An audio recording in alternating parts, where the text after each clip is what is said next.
Hey, do you like anime? Well, I like anime, so let's head out onto Anime Expo. Before talking about it, I first need to go through my monologue of the events before attending. It would go all the way back to early 2020, where my friends Risada, Kaiser Gojira, and Mount Akagi were deciding what to do for summer.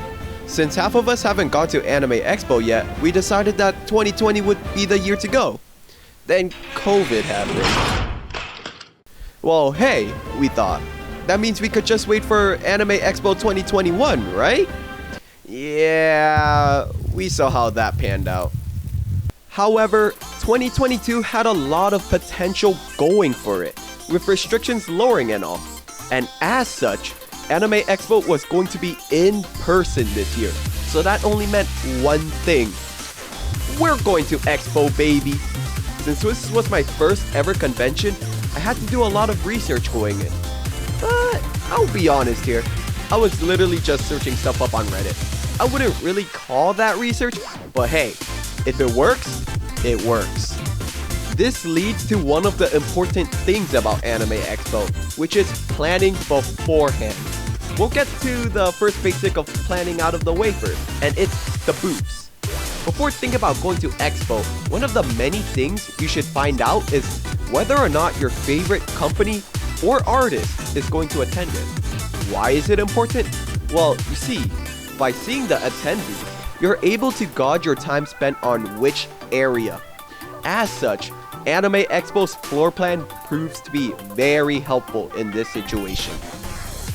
That's not the only thing about attendees you need to look out for though. You also need to look at what kind of merchandise they're selling. You can usually find this on their Twitter, where they'll post images of what they're going to offer, or a link to the merch lineup. Based on whether or not you really want to cop the item, it'll help you prioritize your destination when you attend the expo, because these items do get sold out. I'll give you an example. Like, just look at this video I took on day 1. Yeah, that's a hollow line right there. Knowing where to go isn't all there is to planning for expo though, as you also need to know what to bring in when going in. In which, kind of over-prepared, as some of these items I didn't even use myself. However, I will go over the items I brought through this video that I recorded. So as you see here, there is a water bottle, or like a hydro flask, and then inside we have, let's see, some deodorant. Yep, that's very important. Don't be stinky. Let's see what else he got. Tissues. All right, yeah, I get the deal. Even more tissues. All right. A bag. It was supposed to be a tote bag, but it was from Crunchyroll. Towel, mask, 2 Sharpies for autographs, just in case. You never know. Yep. And then sunscreen. Like, you might be standing in line. Who knows?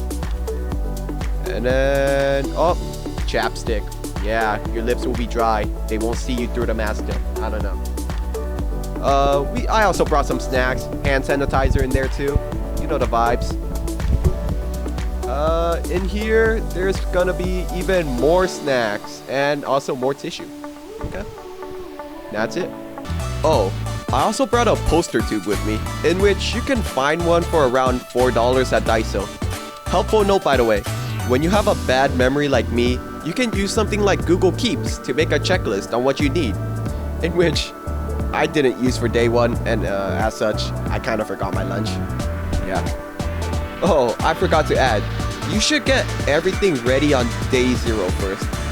What I mean is, if you didn't get your badge mailed, you have to receive your badge at the convention, and with the badge line being separate from the entrance line, it's more convenient to get the badge on day 0 instead of day 1. There was also a new implementation this year where there were COVID wristbands. These lines were actually pretty short, being 1 to 3 minutes to receive them, though you do have to wear them for 4 days straight. Removing it will result in you having to get another one to enter the convention. Okay, let's start with day 1. As expected, day 1 will be the most hectic day out of all the 4 days. We had chosen to start heading out at around 7:30 a.m. and we would arrive near 8:20, probably due to like LA traffic and all of that. You think that 1 hour ride was pretty bad? That was nothing compared to what was otherwise known as Line Con. There were multiple entrances to get into the convention center, in which we went through this one for the very first day. Though, like, for it being Line Con, it felt surreal to me, seeing so many like cosplayers and weebs alike. What was also surreal were the damn lines. So close up, but look at that damn line. These lines were confusing, in which I don't even know how I got merged into one. The amount of time it took us to get to like inside the convention center would take from 8:30 to 10 o'clock, so I guess an hour and a half. While waiting, we did see a guy holding a Line Con sign, and that was pretty funny. And then we're in. You ready for Expo? I'm ready. Alright, let's go! Dude, that's so many people.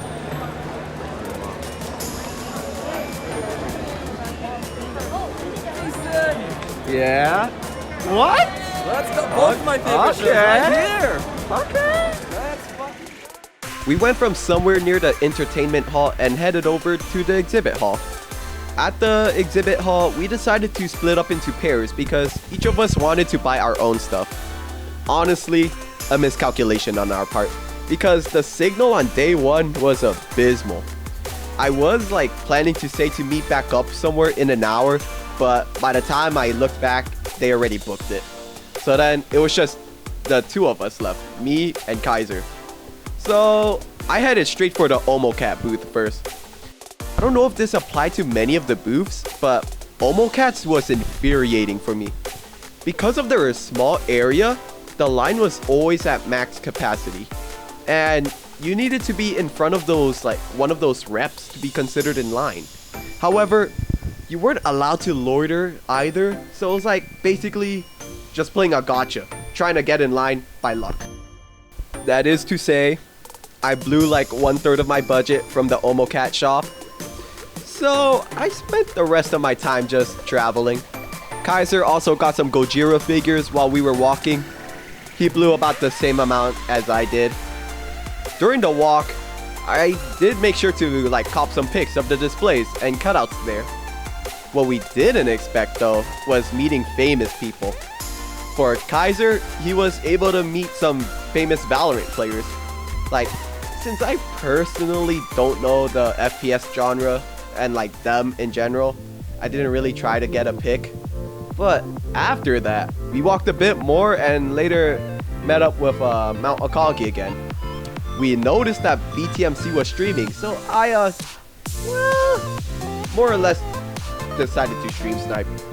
What I did not expect though was to be clipped for one of the things I said, which was to play Yomi Yori. I didn't even know what it meant. Like, my friend Doom Sony just said, say it without any context. And I was kind of like weirded. I was like, I don't know what's happening. However, this moment, like with BTMC, was by far one of the greatest moments I had on this trip to Expo. Even though I was kind of like being a papega, he was very kind. While my pic of him got deleted, which kind of sucked a lot, at least it got encapsulated into a YouTube clip. Dies of cringe. Of course, it was good, dude! Dies of cringe. I watched you. Wait, hold on a minute. I watches you a lot. And he said something about playing Yomi Yori. Right? We're leaving. Alexa. But that's not me. That's not me. Oh. Even here at Anime Expo, I cannot escape it. I can't escape Yomi Yori. Dude, that's like a $1,500 voucher. Afterwards, we all got back together. We took some pics with some cosplayers. We also checked the entertainment hall, and then basically returned home. One of the things at the entertainment hall was kind of dumb though, and it was the Gundam Evolution giveaway. I don't know if it applied to the others, but for this one, not only was it too quiet from the back, but they only did a single giveaway that day. Like, when there was at least over 100 people just waiting for that giveaway. But besides that, day one was pretty much a win for like most of us. We got to take pics and the people we admired, so cool. Here's all the drops I got from day one, starting with some posters, a tote bag and the map, alright, some Omori merch, or Omocat merch, my bad, paper hats, okay, 2 books, a calendar, keychains, lanyards, other random stuff, another like tote bag, and yeah, that was it. Alright, let's get on with day 2. Since we purchased the items we mainly wanted on day 1, we decided to come later than usual. We also decided to enter through this line instead, in which it was surprisingly quicker. From our houses to the convention center, like inside, it took us only an hour. Oh yeah, I also wore my Luffy cosplay for Expo, cause, you know, seeing everyone in cosplays kinda makes you want to do the same. We would take some more pics with cosplayers, while also meeting up with my friend Alex a little bit later. Afterwards, we took a trip towards the Yostar booth again for pics. I got to do a hard sign with Amiya, and that was nice. And we also later headed down towards Artist Alley. And if you thought the exhibit hall was crowded, you got another thing coming for the Artist Alley. Cause every lane is going to be crowded, no matter what. I know, but they need to see the world. I thought it was only day 2, like, because, you know, you would think people start going in Artist Alley after finishing exhibit hall. But boy, did I realize this was wrong in the upcoming days. I didn't really purchase too many items on day 2, because, like, we were just using that day to just check out all the items possible in Artist Alley. That's a lot. However, I did use it as an opportunity to snatch myself a Takodachi bucket hat. It looked really nice, and it was also quite popular at the convention, surprisingly, because it made me realize how many Takodachis were roaming out and about. Afterwards, it was just some more pics with cosplayers. We'd roam into the entertainment hall, check the photo sets,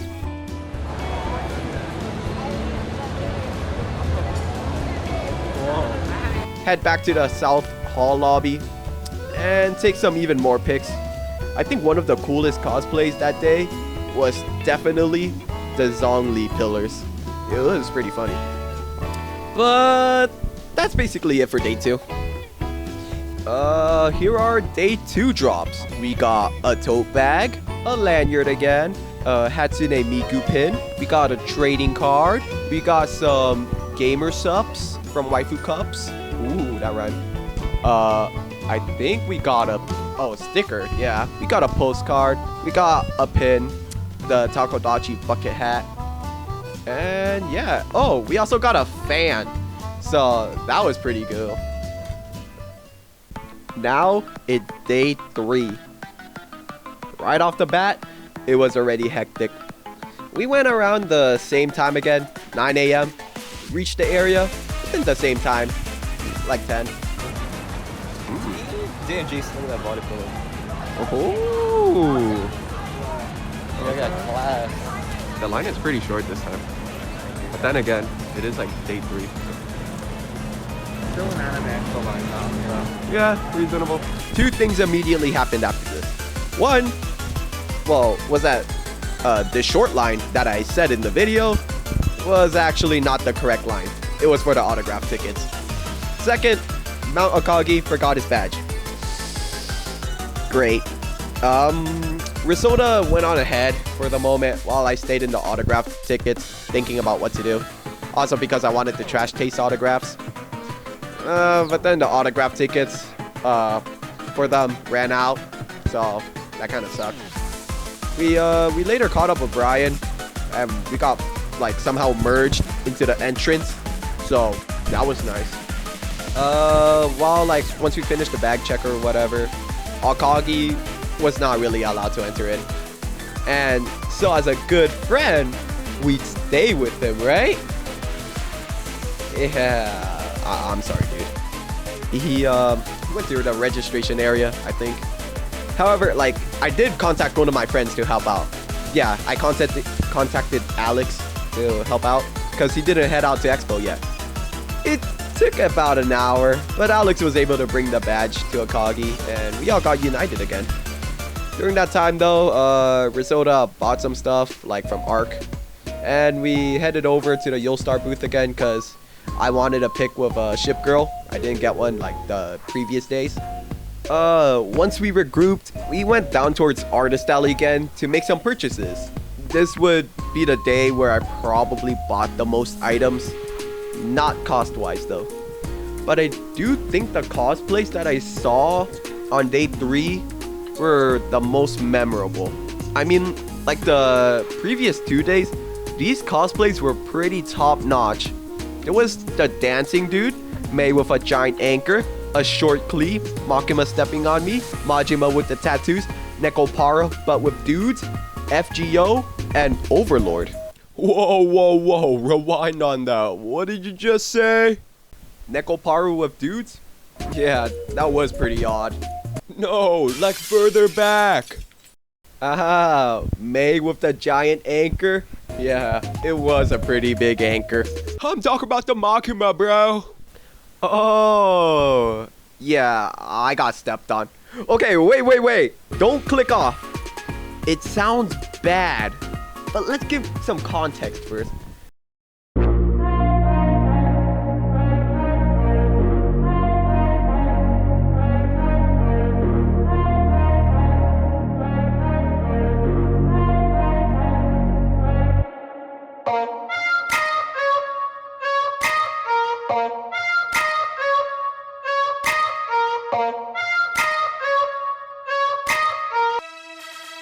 Like, we were sitting and relaxing at the moment, and then in front of me, the Makima player was already stepping on someone.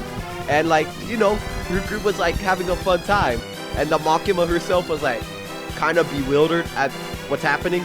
So, like a normal person I am, I decided to ask for the same treatment, in which made Makima even more bewildered. And hey, at least I didn't have to pay money to get stepped on like these guys, right?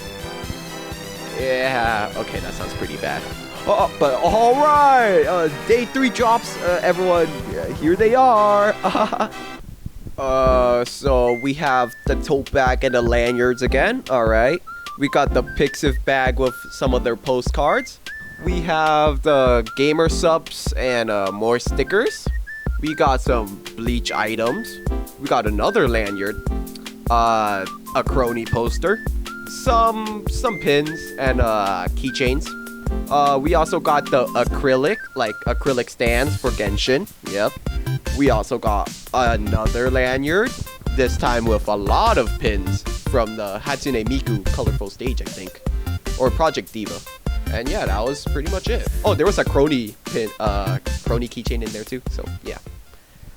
And then came the final day, day 4. However, since being Independence Day and all, the whole group couldn't attend, making it just me and Alex.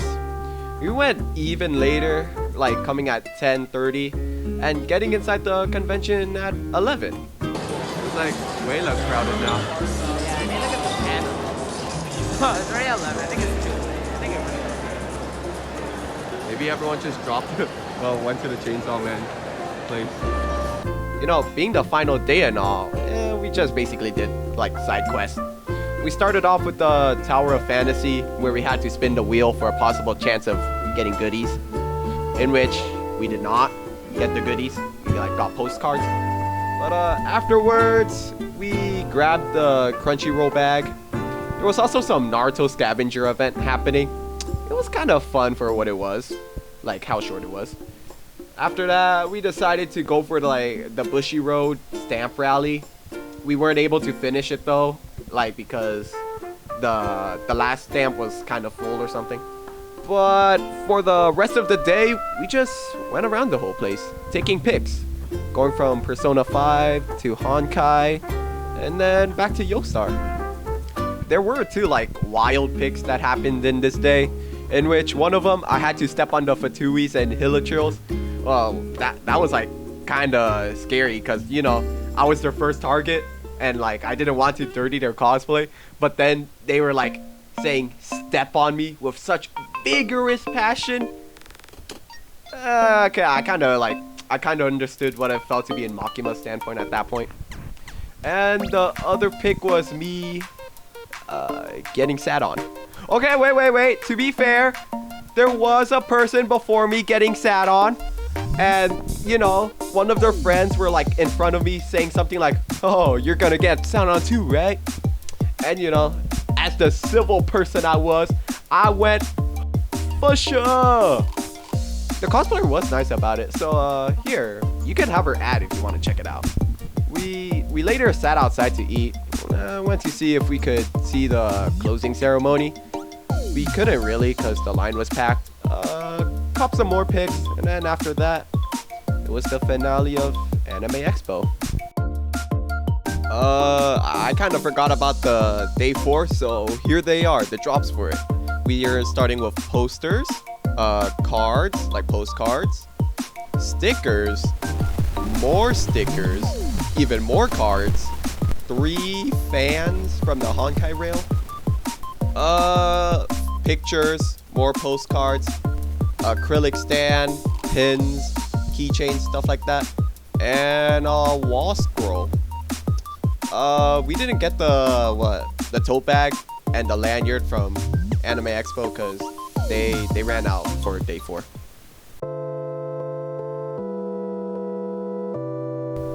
Before you make your decision about Anime Expo though, I do think it's my job to fill you in some things, because all I've talked about are only some of my experiences. First and foremost is, does it stink? The question, like, the answer is, I think so. Okay, so like, with the mask mandate and all, the smell wasn't too noticeable for me. However, on like day 2, the artist alley was really smelly. I thought it was like me, like my BO, and so I reapplied deodorant, but it didn't go away, so I can only assume it just stank a lot in there. Next big question, money and supplies in general. Without a doubt, if you're planning to buy stuff, bring a lot of money. $20 to $60 is not going to cover it.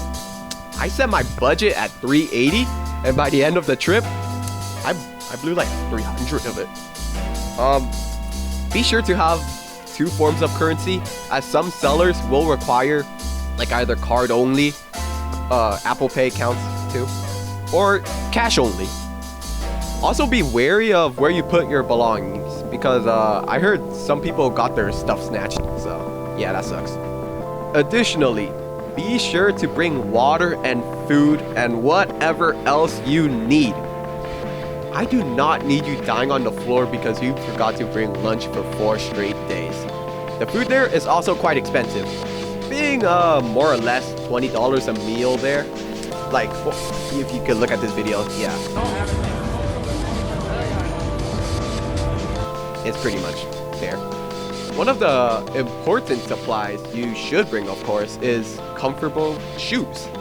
I don't know how some of these cosplayers do it with their heels, but I for sure had my upper thigh like been sore after day 1. You're going to be walking a lot, and I mean a whole damn lot, while you're at the convention. And if you can see up by Apple Health, I walked a lot on day 1. Whoa, more than I've done in a month. No, it gradually lowered as the days progressed. I think one of the reasons for the sore legs though is definitely the lack of space. You're gonna be waddling there the whole way, like through Artist Alley and Exhibit Hall, with not much legroom. Oh yeah, also there's gonna be a lot of YouTube or Twitch stars there. While I only really looked for BTMC and maybe Bao, because I thought Ludwig was busy with his Mogul money, and apparently not, I saw some other people.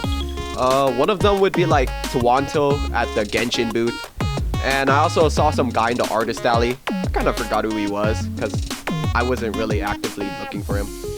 While I was eating outside, I also saw some tall, lanky guy with a cap walk through with a bunch of bodyguards. I think that was Connor. I didn't know. My friend said it wasn't him, so I was like, okay. Well, but yeah, if you want to meet them or something, one of the ways to find them is by their social media. They usually have their name on it, and like with @Anime Expo to it. You could stream snipe them on their Twitch too if they're like streaming, or YouTube. Yeah. Lastly, a common question is how to take pics with cosplayers. It's pretty simple. Just ask. More likely than not, they are willing to take a picture with you. If you're afraid, just remember that there must have been at least some other person that's already asked too. However, don't ask them if they're like eating or relaxing, because you know, it's like the polite thing to do. So most of these questions I had myself, so given my own experience, I can now relay the answers I got to you. But at the end of the day, the question is, should you go to Anime Expo when like there's a lot of problems riddled in it, ranging from the easy spread of COVID, of course, the horrible ventilation inside Artist Alley, very dumb pathways, and even just the unfair treatment to the vendors in general. My answer is, you should go there knowing what you want out of it.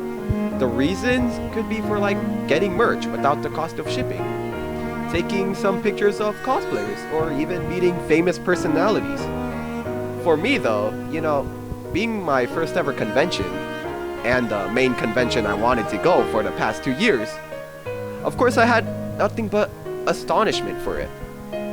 So experiencing the end of Expo more or less felt like something from me was being taken away.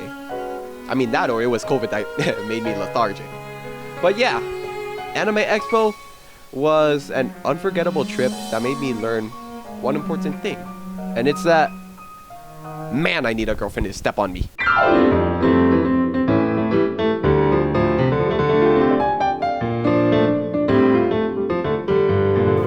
Oh yeah, here's my room transformation, by the way. This is before.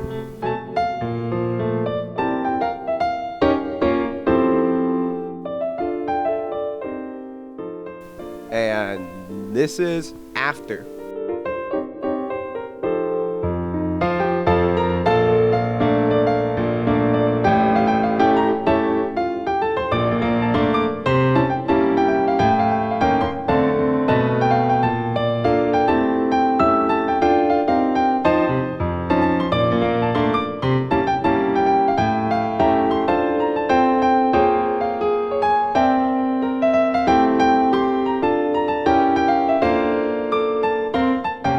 And this is what my flask also looks like. Yep, I'm bringing this to school. So yeah, be sure to have space if you want to get stuff from Expo. See y'all at Expo Ontario. Yeah, no way I'm gonna be attending that, but yeah.